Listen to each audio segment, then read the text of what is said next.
அனைவருக்கும் இனிய மாலை வணக்கம். ஒலிம்பியா ஐஏஎஸ் அகாடமி வழங்கும் இன்றைய வீடியோவில் நாம் பார்க்குள்ளது தினசரி மாதிரி தேர்வில். இந்த வீடியோவை பொறுத்தவரையும் இந்தியன் நேஷனல் மூமெண்ட்ஸ், அதாவது இந்திய தேசிய இயக்கங்கள் தொடர்பான 30 கேள்விகளுக்கான விடைகளை தான் நாம் இந்த காணொலியில் பார்க்க இருக்கிறோங்க. ஒலிம்பியா ஐஏஎஸ் அகாடமி சார்பாக தினசரியாக ஈச் அண்ட் எவ்ரி ஏரியாவில் இருந்தும் டிஎன்பிசி தேர்வாணையம் குறிப்பாக குரூப் 1லேருந்து குரூப் 4 வரையும் கேட்கக்கூடிய பல்வேறு தேர்வுகளில் குறிப்பாக அதிகமான கேள்விகள் இடம்பெறக்கூடிய பகுதிகளில் நம்ம தொடர்ந்து பார்த்து வருகிறோம். இந்த வீடியோவை பொறுத்தவரையும் ஒவ்வொரு தேர்வுக்கும் எப்படி பார்த்திங்கன்னா ஒவ்வொரு ஏரியாவிலும் கொஸ்டின்ஸை கேட்குறாங்க அப்படின்றத அனலைஸ் பண்ணுறதுக்கும், அதே போல் தினசரியாக நாம் தேர்வு எழுதி பார்க்கும்போது நம்மளுடைய அந்த கற்றல் திறன் இன்னும் மேம்படுவதற்கும் நம்முடைய ஸ்கோர் அதிகரிக்கிறதுக்கு ஒரு வாய்ப்பாக இருக்கும். நம்ம எந்த அளவுக்கு ப்ரிப்பேர் பண்ணுறோமோ அதை விட 10 மடங்கு நம்ம மாதிரி தேர்வுகளை எழுதி பார்க்கணுங்க. நம்ம மாதிரி தேர்வுகளை தொடர்ந்து அட்டன் பண்ண தான் என்ன ஆகுனா நம்மளுடைய மிஸ்டேக்ஸ் எல்லாம் ரெக்டிஃபை பண்ண முடியும். நம்ம நிறைய படிப்போங்க, ஆனால் குறைவாக மாடல் டெஸ்ட் எழுதி பார்ப்போங்க. ஆனால் குறைவாக படித்தாலும் நிறைய மாடல் டெஸ்ட்டை ரிப்பீட்டடாக எழுதும்போது நம்மளுடைய ஸ்கோர்ஸ் இன்க்ரீஸ் ஆகும். நம்ம செய்யக்கூடிய தவறுகளை சரி செய்வதற்கான மிக முக்கியமாக பங்களிக்கக்கூடியது எதுன்னு பார்த்தீங்கன்னா மாடல் டெஸ்ட்டு தான். நம்ம ரிசல்ட் வரணும்னா கம்பல்சரி இந்த மாடல் டெஸ்ட்டை நீங்கள் எழுதி பார்க்கணுங்க. ஈச் அண்ட் எவ்ரி டெஸ்ட்டும் ரொம்ப ரொம்ப முக்கியமானது. நிச்சயமாக இந்த டாப் 30 கொஸ்டின்ஸ் எக்ஸாம் பாயிண்ட் ஆப்பில் பார்த்தீங்கன்னா வழங்கப்பட்டு வருகிறது. இந்த வீடியோவுக்கான பிடிஎஃப் கொஸ்டின் பேப்பர் லிங்க் டிஸ்கிரிப்ஷனில் தரப்பட்டுள்ளது. தேவையானவங்க டவுன்லோட் பண்ணி டெஸ்ட் எழுதிக்காங்க. அதே போல் ஒலிம்பியா ஐஏஎஸ் அகாடமியுடைய டெலகிராம் சேனலுக்கான லிங்க் தரப்பட்டுள்ளது, அதில் ஜாயின் பண்ணிக்காங்க. போட்டித் தேர்வு தொடர்பான பல்வேறு அப்டேட்ஸ் பார்த்திங்கன்னா நம்ம சேனலில் அப்டேட் பண்ணிகிட்ருக்கு. முதல் கேள்வி, கூற்று காரணம். கூற்று: தாதாபாய் நவ்ரோஜி கிழக்கிந்திய கழகத்தை லண்டனில் உருவாக்கினார். தாதாபாய் நவ்ரோஜி கிழக்கிந்திய கழகத்தை லண்டனில் உருவாக்கியிருப்பார். சரி. காரணம்: பிரிட்டிஷ் பொதுமக்கள் கருத்தின் மீது செல்வாக்கு செலுத்த விரும்பினாரா? கிடையாது. ஸோ லண்டன் போயிருப்பார், அங்கே இந்த அமைப்பை ஏற்படுத்தியிருப்பார். தவிர பிரிட்டிஷ் பொதுமக்கள் மீது கருத்தின் மீது செல்வாக்கு செலுத்துவதற்காக இதை ஏற்படுத்த கிடையாது. அப்போது கூற்று சரி, காரணம் தவறு. கேள்வி 2, பிரிட்டன் மக்களவையின் உறுப்பினராக தேர்ந்தெடுக்கப்பட்ட முதல் இந்தியர்.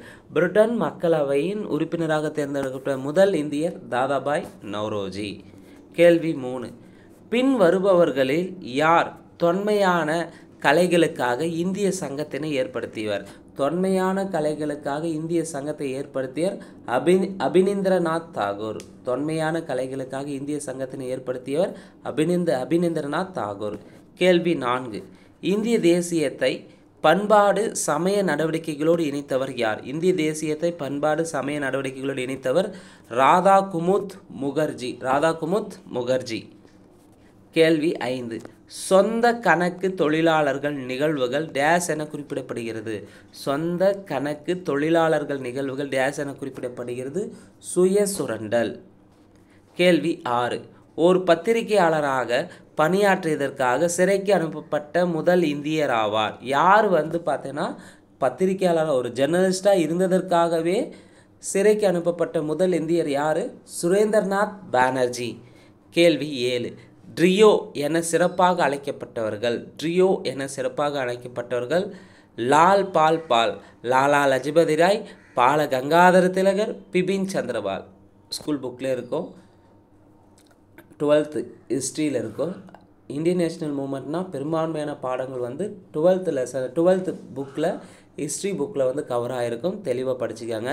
ட்ரியோ என சிறப்பாக அழைக்கப்பட்டவர்கள் லால் பால், அதாவது லாலா லஜபதி ராய், பால கங்காதர திலகர், பிபின் சந்திரபால். கேள்வி 8, 1895ஆம் ஆண்டு சிவாஜி இயக்கத்தை தொடங்கியவர் யார்?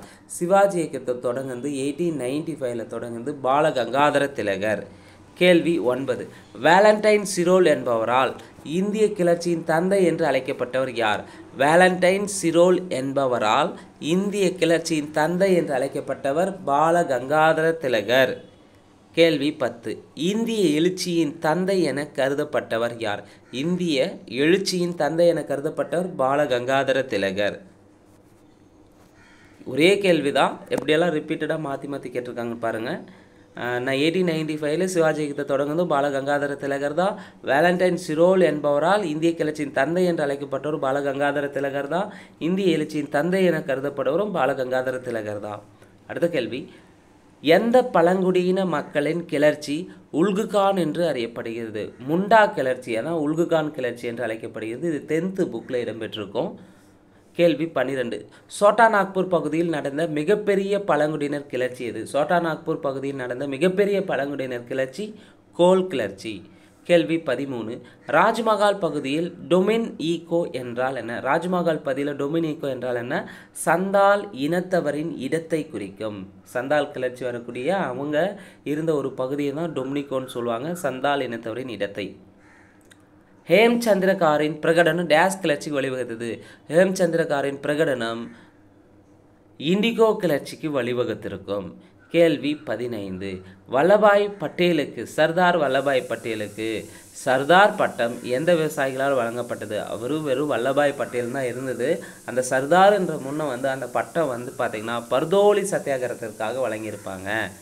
சர்தார் வல்லபாய் பட்டேலுக்கு சர்தார் என்ற பட்டம் எந்த விவசாயிகள் வழங்கப்பட்டதுன்னா பர்தோலி விவசாயிகளால். பர்தோலி சத்தியாகிரகம் நடந்திருக்கோ அதற்கு இவர் சர்தார் வல்லபாய் பட்டேல் தலைமை தாங்கியிருப்பாங்க. அதனால் அந்த இடத்துக்கு அங்கு அந்த போராட்டத்தில் நடந்த வெற்றி நிகழ்வாக அங்கிருந்து விவசாயிகள் வழங்கப்பட்ட பட்டம் தான் சர்தார் பட்டம்.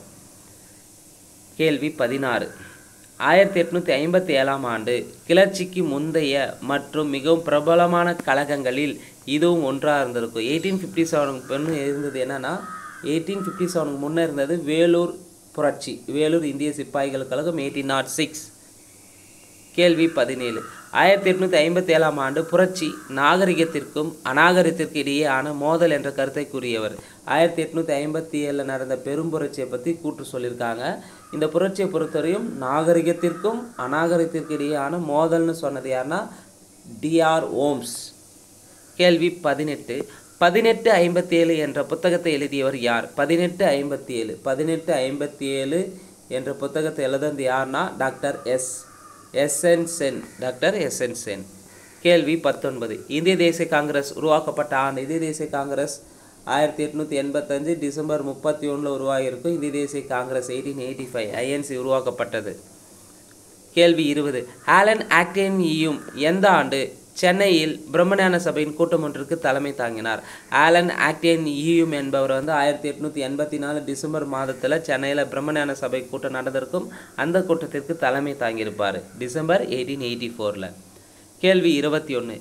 இந்திய தேசிய காங்கிரஸில் நீண்ட காலம் தலைவராக இருந்தவர் யார்? இந்திய தேசிய காங்கிரஸில் நீண்ட காலம் தலைவராக இருந்தவர் அபுல் கலாம் ஆசாத். கேள்வி 22. 1917 இந்திய தேசிய காங்கிரஸின் தலைவராக அன்னி பெசன்ட் தேர்ந்தெடுக்கப்பட்டார். அவர் டேஸ் கூட்டத்திற்கு தலைமை தாங்கினார். ஸோ 1917 இந்திய தேசிய காங்கிரஸின் தலைவராக தேர்ந்தெடுக்கப்பட்டவர் அன்னி பெசன்ட். அவர் கல்கத்தா கூட்டத்திற்கு தலைமை தாங்கியிருப்பார். ஐஎன்சியினுடைய அதாவது இந்திய தேசிய காங்கிரஸினுடைய முதல் பெண் தலைவர் என்ற பெருமையை பெற்றவர் அன்னி பெசன்ட். அதே முதல் இந்திய பெண் தலைவர் யாருன்னா சரோஜினி நாயுடு வருவாங்க. இந்திய தேசிய காங்கிரஸின் முதல் இந்திய பெண் தலைவர்னா சரோஜினி நாயுடு, முதல் பெண் தலைவர்னா அன்னி பெசன்ட். கேள்வி 23. இந்தியாவின் முதல் பெண் கவர்னராக, அரசியல் ஈடுபாடு உடையவராக, இந்திய தேசிய காங்கிரஸின் உறுப்பினராக மற்றும் ஒரு கவிஞராக திகழ்ந்தவர் யார்? சரோஜினி நாயுடு. கேள்வி 24.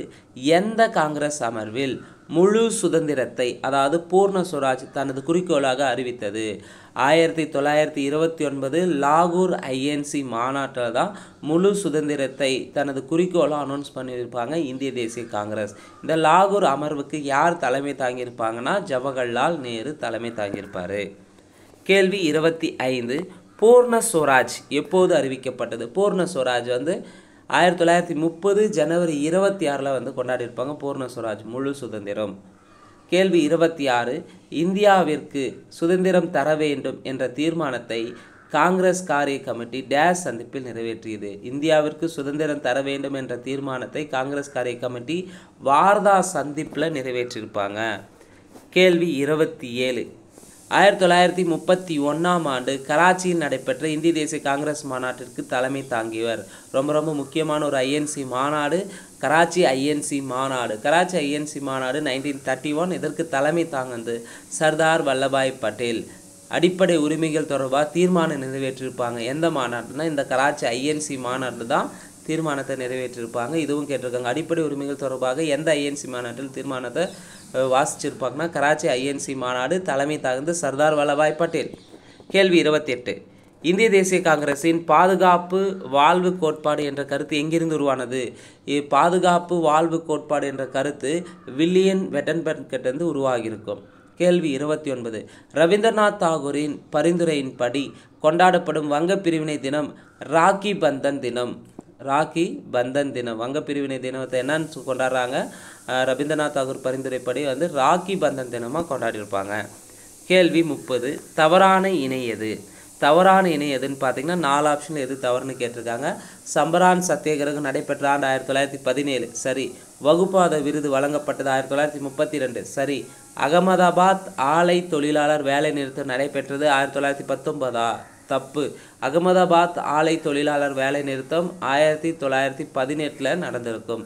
சம்பரான் சத்தியாகிரகம் 1917, கேதா சத்தியாகிரகம் 1918, அகமதாபாத் ஆலை தொழில் வேலை நிறுத்தம். இதில் கேதா முதல்ல நடந்துச்சா அகமதாபாத் ஆலை தொழில் வேலை நடந்துச்சானா ஃபஸ்ட்டு அகமதாபாத் ஆலை தொழிலாளர்கள் வேலை நிறுத்தம் தான் 1918 நடந்திருக்கும். அதுக்கு அடுத்து தான் கேதா சத்தியாகிரகம் 1918 நடந்திருக்கும்.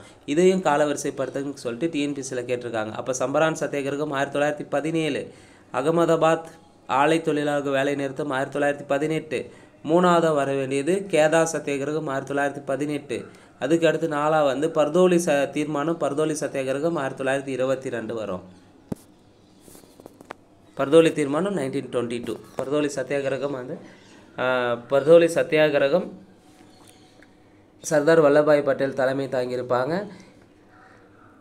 இந்த 4 சத்தியாகிரகங்களும் ரொம்ப முக்கியமானது. இதில் சம்பரான் சத்தியாகிரகம், கேதா சத்தியாகிரகம், அகமதாபாத் பார்த்திங்கன்னா இந்த 3 பார்த்திங்கன்னா காந்தி இந்திய தேசியத்தினுடைய மிகப்பெரிய தலைவர் உருவெடுவதற்கு மிக முக்கிய பங்காற்றி இருக்கக்கூடிய சத்தியாகிரகம்னு சொல்லலாம். இந்த வீடியோவை பொறுத்தவரையும் 30 கேள்விகள் இந்திய தேசிய இயக்கங்கள் தொடர்பாக பார்த்துருப்பாங்க. இந்த 30 கேள்வியுமே டிஎன்பிசி தேர்வில் ஆல்ரெடி கேட்கப்பட்ட பல்வேறு தேர்வுகளில் கேட்கப்பட்ட கேள்விகள் தான். ஸோ ஐஎன்சியை பொறுத்தவரையும் இந்திய தேசிய இயக்கங்களில் குறிப்பாக இந்திய தேசிய இயக்கம், இந்திய தேசிய காங்கிரஸ் மாநாடுகள் மிக முக்கியமான மாநாடுகள் கொஸ்டின்ஸாக கேட்டிருக்காங்க. அப்புறம் தலைவர்களை பற்றி குறிப்பாக பாலகங்காதர திலகர், கோபாலகிருஷ்ண கோகலே அது மாதிரியான தலைவர்களை பற்றியும் கேள்விகள் இடம்பெற்றிருக்கு. ஸோ ஐஎன்சியை பொறுத்தவரையும் நமக்கு ஒரு மாடல் கிடைக்கிறதுக்கும் நமக்கு தெளிவாக படிக்கிறதுக்கும் ரொம்ப முக்கியமானது ப்ரீவியஸ் இயர்ஸ் கொஸ்டின் தான். ஸோ இந்த வீடியோ உங்களுக்கு பிடிச்சிருந்தால் லைக் பண்ணுங்கள், கமெண்ட் பண்ணுங்கள். மறக்காமல் டிஎன்பிசி எக்ஸாமுக்கு ப்ரிப்பேர் பண்ணுற உங்கள் ஃப்ரெண்ட்ஸ்க்கு ஷேர் பண்ணுங்கள். நன்றி, வணக்கம்.